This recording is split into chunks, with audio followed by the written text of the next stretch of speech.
3 career option है हर किसी के पास। पहला कैरियर ऑप्शन है हम भारत सरकार में अपना कैरियर बनाए, career in government of India. जैसे मैं जॉइंट कमिश्नर कहां हूं, भारत सरकार में। दूसरा आपके पास ऑप्शन है career in concern state services. जिस राज्य के आप निवासी हैं उस राज्य के अंतर्गत आने वाली सेवाओं में आप अपना कैरियर बना सकते हैं। जैसे हमारे मंच पर जज साहब बैठे हैं, आप उत्तर प्रदेश न्यायिक सेवा के अधिकारी हैं, उत्तर प्रदेश जुडिशियल सर्विसेज। हमारे जो दोनों इंजीनियर बैठे हैं सेवानिवृत्त, ये उत्तर प्रदेश जो इंजीनियरिंग सर्विस है उसमें आपने सेवाएं दी हैं। तो गवर्नमेंट ऑफ इंडिया में यूपीएससी सिविल सर्विसेज है, बैंकिंग है, एसएससी है, रेलवे है, आर्मी है, नेवी है, एयरफोर्स है।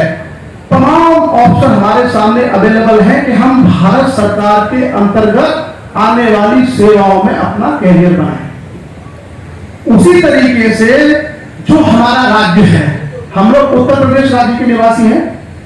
उत्तर प्रदेश के अंतर्गत PCS, PCSJ, teaching, irrigation department, health department, तमाम तरह के टीचिंग डिपार्टमेंट, बहुत सारी सरकारी नौकरियां हैं। यानी दूसरा कैरियर ऑप्शन है कि हम उस संबंधित राज्य सरकार में निकलने वाली नौकरियों और सेवाओं में अपना कैरियर बना सकते हैं। आमतौर पर समाज में इसे ही कैरियर माना जाता है, यानी जो सरकारी नौकरी में पहुंचा उसे ही कैरियर माना जाता है। लेकिन मैं आपकी जितनी नौकरियां हैं, टोटल जितनी नौकरियां हैं, उसमें केवल 7% जॉब गवर्नमेंट के पास है। कितने? 7%। 93% हमारे कैरियर ऑप्शन अवेलेबल है प्राइवेट सेक्टर में। क्या प्राइवेट सेक्टर में? किसी बड़ी कंपनी में आप जाकर के इंजीनियर बन सकते हो, एचआर हेड बन सकते हो, मैनेजर बन सकते हो, सुपरवाइजर बन सकते हो, आर्ट में जा सकते हो, सिनेमा में जा सकते हो, स्पोर्ट्स में जा सकते हो, राइटर बन सकते हो, म्यूजिशियन बन सकते हो। यानी हमारे पास तीसरा जो सेक्टर है, और खास करके हमारे अपनी कम्युनिटी के अंदर उसकी अवेयरनेस बहुत कम है। जो major portion of the jobs of career है that is belongs to the private sector. और इन तीनों सेक्टर में जाने के लिए भारत सरकार में जाना है, उसका अलग तरीका है, अलग रास्ता है। स्टेट गवर्नमेंट में अपना कैरियर बनाना है, उसके लिए अलग एग्जाम है, अलग तैयारी है, अलग तरीका है, अलग रास्ता है। प्राइवेट सेक्टर में जाने के लिए अलग तैयारी है, अलग एग्जाम से अलग तरीके हैं। अगर हम लोग सेक्शन वाइज इसकी चर्चा करेंगे तो I think we need a lot of time, जो हमारे पास नहीं है। क्योंकि ऐसा सेमिनार करने के लिए कम से कम मुझे 2.5 से 3 घंटे चाहिए, तब मैं आपको सेक्टर वाइज ये सारी डिटेल शेयर कर सकता हूं। यहां पर मैं कोशिश करूंगा कि कॉम्पैक्ट रूप में चीजें आपको पता चल जाए। तो एक तो हमारे सामने ये स्पष्ट हो गया कि हमारे पास एरियाज कौन से हैं, और ये मैं इसलिए बता रहा हूं कि हम लोगों के अंदर एक परसेप्शन है कि बच्चा पढ़ने में इंटेलिजेंट है तो डॉक्टर या इंजीनियर ही बने। ये बहुत गलत धारणा है। इसको जितना जल्दी स्टूडेंट समझ ले और जितना जल्दी उसके पेरेंट्स समझ ले, उतना ही पेरेंट्स के लिए अच्छा होगा और उससे कई गुना ज्यादा अच्छा उस बच्चे के लिए होगा। तब सवाल उठता है कि भाई क्या करें, पढ़ाई तो कर रहे हैं, बच्चों को पढ़ा रहे हैं, अब इसको क्या करना है। बहुत सिंपल सा फॉर्मूला है। आपका बच्चा या जो बच्चे यहां बैठे हैं, जिस सब्जेक्ट में, जिस स्ट्रीम में, जिस फील्ड में आप कंफर्टेबल हो, उसी के आधार पर अपने लक्ष्य को तय करिए। जैसे बायो समझ में आ रही है, खूब बढ़िया, केमिस्ट्री समझ में आ रही है, चांस लीजिए डॉक्टर बनने का। लेकिन आपको केमिस्ट्री समझ में नहीं आती, बिल्कुल कोशिश करते हो, ट्यूशन लगाया, सब कुछ किया, तो फिर आप ये मत सोचिए कि आप नीट क्लियर करोगे। हो सकता है बायो आपकी अच्छी हो, लेकिन आप नीट क्लियर नहीं कर सकते। उसी तरीके से हो सकता है आपके बच्चे का मैथ बहुत अच्छा हो, लेकिन फिजिक्स समझ में आती हो, तो हम जबरदस्ती नहीं कर सकते कि उसको आईआईटी की तैयारी या यूपीटी की तैयारी कराएं।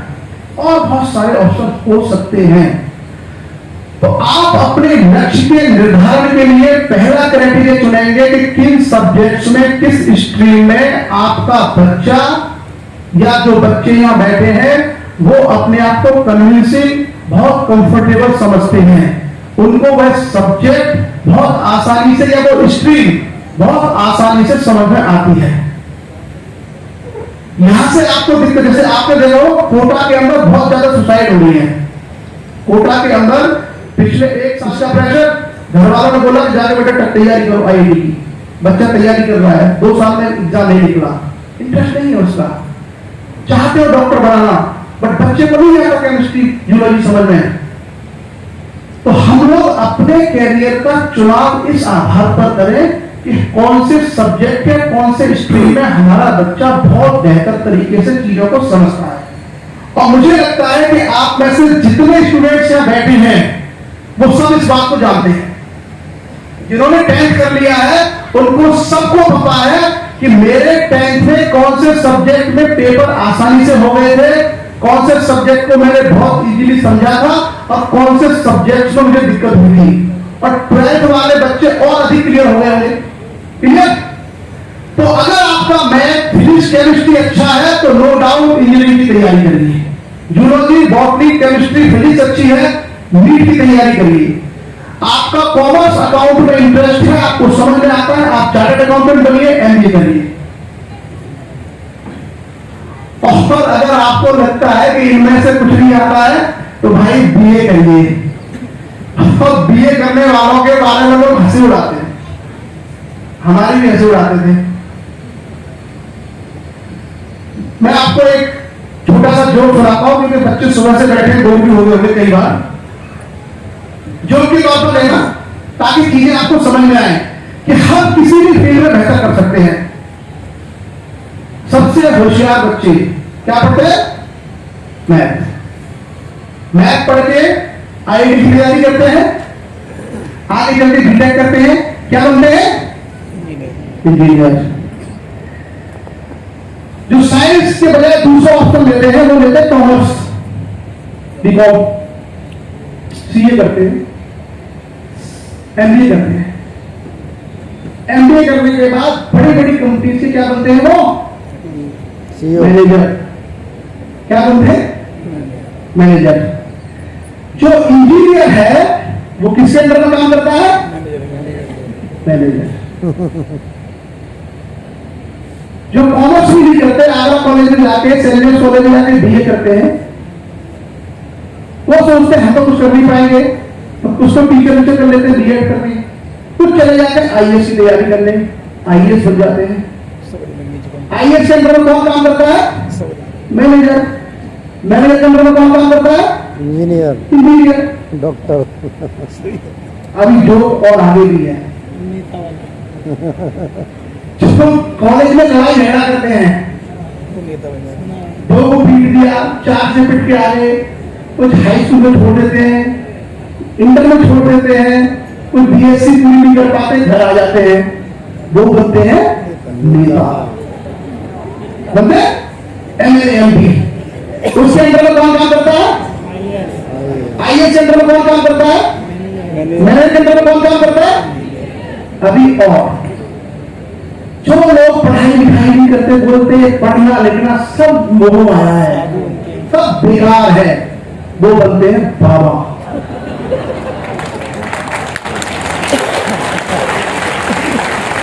और बाबा के अंदर में नेताजी, नेताजी के अंदर में आईएएस के अंदर में मैनेजर, मैनेजर के अंदर में बेटा सब सिस्टम है था है जो, लेकिन ये एक रियलिटी बताता है। और जो ये सच्चाई भी है, बहुत सारे बाबा अनपढ़ है जिनके पैरों में मंत्री, सांसद, विधायक पड़े रहते हैं, अनपढ़ बाबाओं के पैरों में, ये सच्चाई भी है। मेरा कहने का मतलब है कि हम किसी भी सब्जेक्ट, किसी भी स्ट्रीम को लेकर अपनी लाइफ में हाइपर जा सकते। ये बात हमारे पेरेंट्स को भी सीखनी होगी और ये बात हमारे बच्चों को भी सीखनी होगी। मैं आपको एक एग्जाम्पल देता हूं सिंपल सा। आज इंडिया ऑस्ट्रेलिया का मैच है, आप लोगों का फेवरेट प्लेयर कौन है? विराट कोहली। कोहली कितना पढ़ा लिखा है? 11th 11वीं तक पढ़ा लिखा। तुम में से आधे 12वीं पास हो। कोहली कितना पढ़ा लिखा? 11वीं पास आदमी प्रति मिनट इतने रुपए कमाता है कि इस हॉल में बैठे हुए हम सारे नहीं कमा सकते एक दिन में। कितनी मिनट में कमाता है? एक मिनट में। और अगर गलती से कोहली यहां आ जाए तो हम तो छोड़ो साहब, हमें तो छोड़ो, यहां के सारे अधिकारी सारी पब्लिक पागल हो जाएगी उसकी सुरक्षा के लिए, उसको देखने के लिए। क्वालिफिकेशन क्या है उसकी? 11th। लेकिन 11th उसकी एजुकेशनल क्वालिफिकेशन है, अपने फील्ड की क्वालिफिकेशन दुनिया में नंबर 1 है। उसका फील्ड क्या है? क्रिकेट। क्रिकेट में वो वर्ल्ड में नंबर 1 है। तो वहां पर उसकी जो फिजिक्स केमिस्ट्री IIT में नहीं लगती, क्योंकि अपने स्ट्रीम में अपने फील्ड में उसने बेस्ट किया। ये क्या दिखाता है?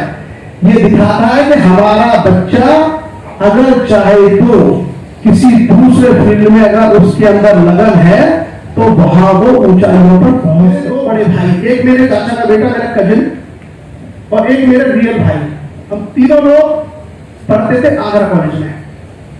डॉक्टर हकीस बैठे हैं तो हमारे साथी पीछे दो के ये बैठे डॉक्टर हैं, ये डॉक्टर AKC, ये सब लोग हमारे साथ थे, हमसे सीनियर थे ये लोग। तो BSc में मतलब उनके दिमाग में ये था कि बहुत बड़ी चीज है और हमसे बोलते भी नहीं थे। मतलब मैं BA करता था, मेरे दोनों भाई कजिन और मेरा रियल भाई दोनों मेरे से बड़े थे। तो मेरा काम क्या था आगरा में आके? मेरा काम था गांव जाना हर महीने, वहां से एक बोरा आटा लेके आना, तेल और दाल लेके आना और टाइम से खाना बनाना। ये मेरा काम था। खूब खाना बना के खिलाया, पढ़ाई में बिल्कुल पीछे थे हमसे। तो भाई अब मैं छोटा था तो खाना बनाना मेरा मेन काम था आगरा में। मतलब दुनिया आती है कि अपने गांव से आगरा पढ़ने आए हो, हम क्या आए थे? खाना बनाने। ये हमारे छोटे भाई का प्यार है कि उन्होंने बहुत खाना बना करके खिलाया था और बहुत हमारी मार सही की यहाँ पे। लेकिन पढ़ करके हम लोग डॉक्टर बन गए और ये बन गए, बाकी के ये निकल गई। तो देखो हम लोगों को बड़ा हीन दृष्टि से देखा जाता था। और BSc वाले लड़के सब ट्यूशन पढ़ते थे सब। तो कहते हमारे पास टाइम नहीं है, तो उधर से वो दूध लेके आते थे थैली पे, ले भाई चाय बना दे, फिर चले गए, लौट के आए, दाल चावल बने मिलने चाहिए। मतलब मेरा कहने का मतलब है कि हम लोग इतना कैजुअल लेते थे उस स्टडी को। पर मैंने BA क्यों लिया? ऐसा नहीं है कि जन्मजात रूप से मैं हिस्ट्री का या इकोनॉमिक्स का या पॉलिटिकल साइंस का स्टूडेंट था। मैं 12वीं तक साइंस का विद्यार्थी था। और मैंने साइंस क्यों छोड़ी?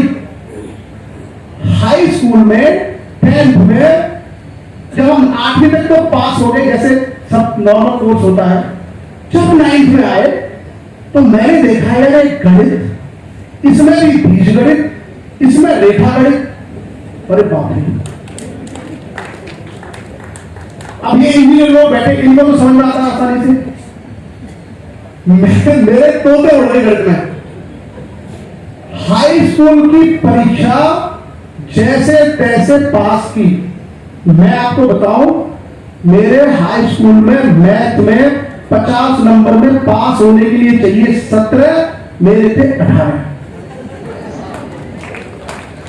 और जब मैं मार्कशीट लेके आया उसी दिन मैंने ना भीष्म प्रतिज्ञा कर ली, साइंस नहीं पढ़ूंगा। लेकिन पापा मास्टर थे हमारे, तो डर होता मार का। तो मैंने कहा दूसरा रास्ता क्या है? बीच का रास्ता निकाला कि मैथ छोड़ दो, बायो ले ली। बायो ले ली 11th में मैंने बायो ली। अब जैसे बायोलॉजी ली तो वो तो झंझट छूट गया। जो चलते ना एक मुंह में मैथ में डब्बा हो, ऊपर नंबर घूमते थे, उससे तो पिंड छूट गया। लेकिन केमिस्ट्री आ गई। मैं जूलॉजी बॉटनी रट्टा मारता था, समझ में आती थी। जैसे मैंने केमिस्ट्री देखी, अब केमिस्ट्री में 3 केमिस्ट्री, ऑर्गेनिक, इनऑर्गेनिक, कौन सी थी, एक और थी फिजिकल केमिस्ट्री कुछ, मेरी समझ में आप तक नहीं आया कि जिस सारा एल्डिहाइड कैसे बन जाता है, ये रिएक्शन कैसे हो जाता है, ये H2 था इसमें SO4 कहां से आ गया, मतलब मुझे समझ में नहीं आया।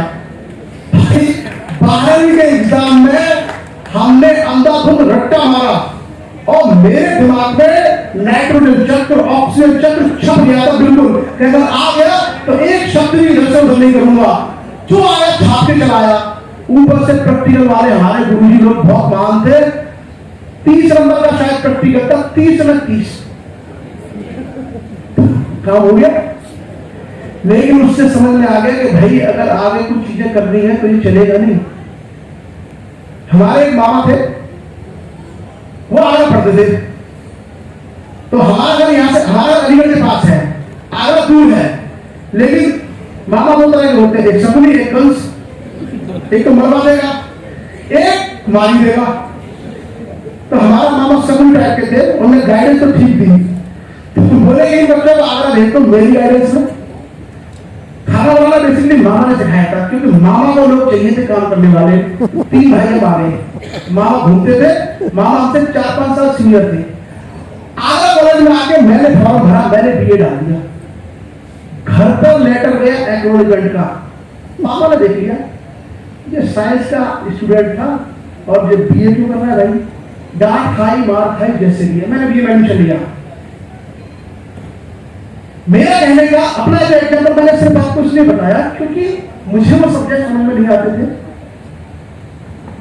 और history, political science, economics, English ये मेरे सब्जेक्ट थे ठीक है। मैं अपने सब्जेक्ट में बहुत ज्यादा माहिर भी था और बहुत ज्यादा इंटरेस्ट था। आपको शायद हैरानी होगी कि मैं गांव से निकल के आया हूं और आगरा कॉलेज में आप जानते हो पढ़ाई से ज्यादा क्या होता है, गुंडागर्दी। तो हमारे लिए आसान होगा अपने लक्ष्य तक पहुंचना, ठीक है। अब घर जाके आप तो नहीं करोगे, तो जिसकी होम साइंस से अच्छी है ना, वो चुपचाप जाके सोचना यही पढ़ूंगा। ये जिसको लगता है कि यार हिंदी पढ़नी तो हिंदी पढ़ो, ठीक।